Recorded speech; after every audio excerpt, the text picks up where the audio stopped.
కృష్ణం వందే జగద్గురుం. భగవద్గీత ఎంత సనాతనమో అంత అధునాతనం. సకల శాస్త్ర నిగమాగమ సారం. ఏ ఒక్క గ్రంథ సారాంశాన్ని అర్థం చేసుకుంటే మరి ఏ ఇతర గ్రంథ పఠనము అవసరం లేనంతగా ఒక జీవితానికి సరిపడే సమస్త విజ్ఞానాన్ని మనకు అందిస్తుందో ఆ గ్రంథం భగవద్గీత. ఏ ఒక్క శ్లోకాన్ని చదివి అర్థం చేసుకున్నా 700 శ్లోకాల సారాంశము ఇందులోనే ఇమిడి ఉందా అనిపించేంత గొప్పగా మనకి సంపూర్ణమైన పరిపూర్ణమైనటువంటి అస్తిత్వాన్ని సంతరింపచేస్తుందో ఆ గ్రంథం భగవద్గీత. ఆ 700 శ్లోకాల భగవద్గీతని సంపూర్ణంగా స్వరబద్ధం చేసి మునుపెవ్వరూ చెయ్యని అపురూపమైనటువంటి జ్ఞాన భాండాగారంగా తన గాత్ర మాధుర్యంతో దిద్దితీర్చి భవిష్యత్ తరాల కోసం శాశ్వతంగా నిక్షిప్తం చేసినటువంటి మహనీయులు కేంద్ర సంగీత నాటక అకాడమీ పురస్కార గ్రహీత బ్రహ్మశ్రీ డాక్టర్ ఎల్వి గంగాధర శాస్త్రి గారు. డాక్టర్ గంగాధర శాస్త్రి గారి స్వరంలో మనం భగవద్గీత వింటుంటే సాక్షాత్తు కురుక్షేత్రంలో స్వయంగా శ్రీకృష్ణ పరమాత్మని దర్శిస్తున్నటువంటి దివ్యమైన భవ్యమైన అనుభూతి కలుగుతుంది మనకి. శ్రీ గంగాధర శాస్త్రి గారు మన కళ్ళకు కట్టినట్టుగా ఆవిష్కరించినటువంటి విశ్వరూప సందర్శన సందర్భాన్ని మీ మనసుల్లో ఎప్పటికీ నిలిచిపోయేలాగా అందించేటువంటి ఒక చిన్న ప్రయత్నమే ఈ వీడియో. దయచేసి వీడియోని పూర్తిగా చూసి మీకు కలిగిన అనుభూతిని యూట్యూబ్లో కామెంట్గా రాయండి. ఈ వీడియో లింకును అందరితో పంచుకోండి. ఛానల్ను సబ్స్క్రైబ్ చేసి ప్రోత్సహించండి. కృష్ణం వందే జగద్గురుం. ఇప్పుడు మనం అత్యద్భుతమైన ఘట్టంలోకి వెళుతున్నాం. చాలా నియమ నిష్టలతో జాగ్రత్తగా వింటూ దర్శించే ప్రయత్నం చేయండి. ఒక తపస్సులా.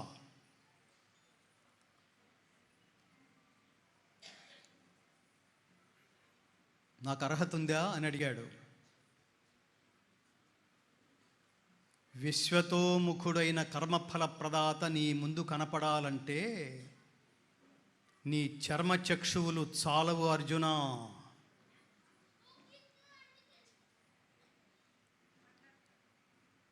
దివ్యం దదామితే చక్షు పశ్యమే యోగమైశ్వరం.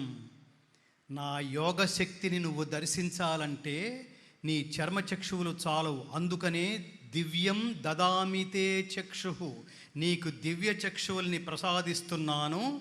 ఈశ్వరీయమైన నా యోగ శక్తిని గాంచుము అన్నాడు.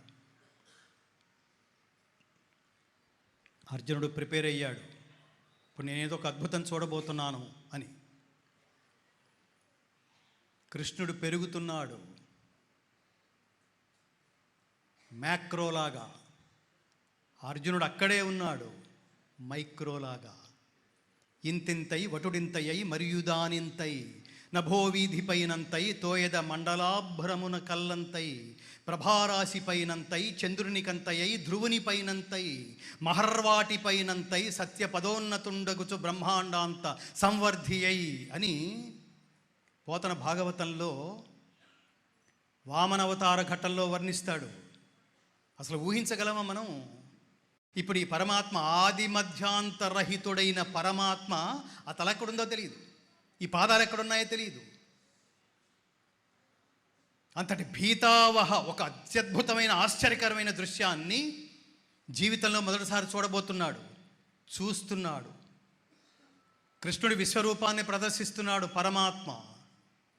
ఆ సమయమున అర్జునుడు ఆ దేవదేవుని శరీరమునందు అనేక విధములుగా విభజింపబడి ఉన్న సమస్త జగత్తు ఒకే చోట కేంద్రీకృతమయ్యున్నట్లు గాంచి ఆశ్చర్యచకితుడై పులకిత గాత్రుడై శిరస్సు వంచి ప్రణామములర్పించుచు అంజలి ఘటించి స్తుతించుచు గద్గద స్వరముతో భీతిల్లుచు ప్రణమిల్లుచు ఇట్లు వర్ణించుచు పలికెను. ఏం చూస్తున్నాడో అర్జునుడు చెప్పేస్తున్నాడు ఏడుస్తూ.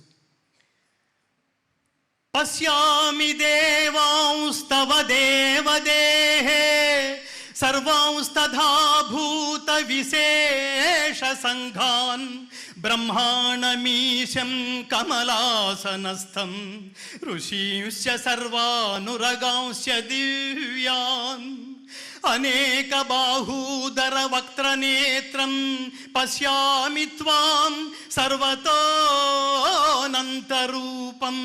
నాంతం న మధ్యం న పునస్తవాదిం పశ్యామి విశ్వేశ్వర విశ్వరూపా విశ్వరూపా.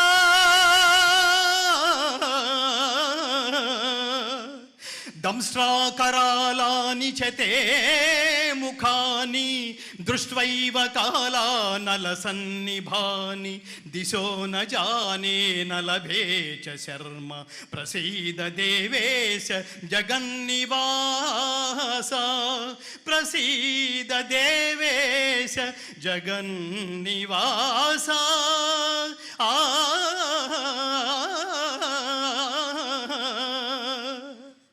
దేవా ఎల్ల దేవతలు ఎల్ల ప్రాణులు కమలాసనుడైన ప్రజాపతియగు బ్రహ్మదేవుడు సమస్త ఋషులు వాసుకి మొదలుగా గల దివ్య సర్పములు నీ యందు నాకు గోచరమగుచున్నవి. విశ్వేశ్వర విశ్వరూప అనేక బాహువులతో ఉదరములతో ముఖములతో నేత్రములతో ఒప్పియున్న సర్వత్రా వ్యాపించియున్న నీ అనంత రూపమును గాంచుచున్నాను. అట్లయ్యూ నీ ఆకారమును ఆదిమధ్యాంతములను గుర్తింపజాలకున్నాను. కోరలచే భయంకరములై ప్రళయాగ్ని సమానములైన నీ ముఖములను చూచుట వలన నాకు దిక్కులు తెలియకున్నవి. దేవేశ ప్రసన్నుడవు కమ్ము. సుఖమును పొందజాలకున్నాను. దేవేశ ప్రసన్నుడవు కమ్ము. శాంతిని పొందజాలకున్నాను. జగన్నివాస ప్రసన్నుడవు కమ్ము.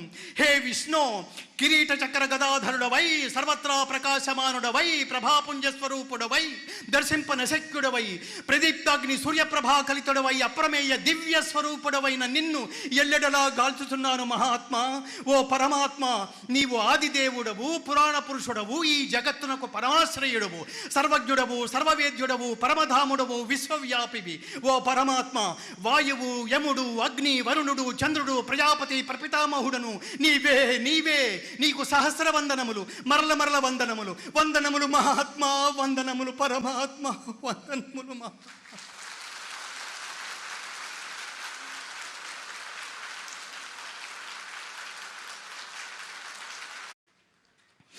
రాక్షసులు భీతిచే దిగంతములకు పరిగెడుచుండగా తపోయోగ మంత్రసిద్ధులు నీకు నమస్కరించుచున్నారు. మహాత్మా నీవు సృష్టికి నువ్వు బ్రహ్మకే మూలకారకుడవు.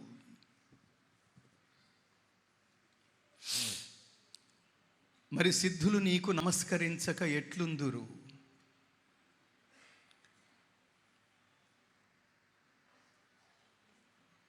అంతటి పరమాత్ముని చూస్తూ ఒక్కసారి వెనక్కి వెళ్ళిపోయాడు అర్జునుడు.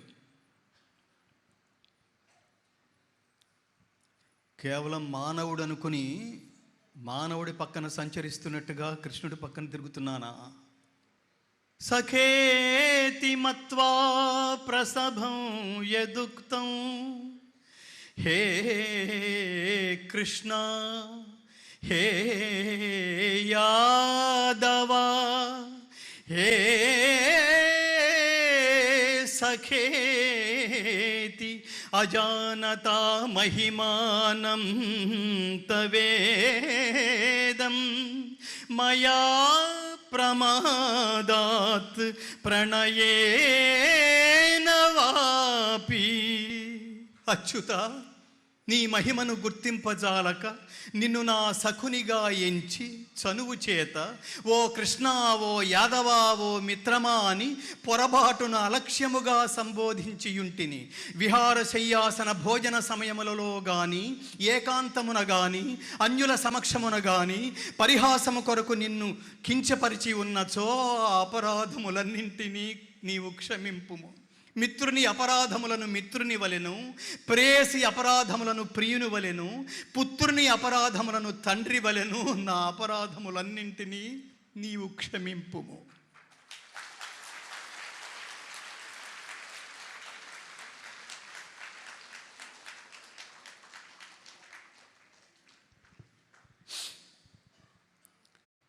మన కోసమే చెప్పాడు.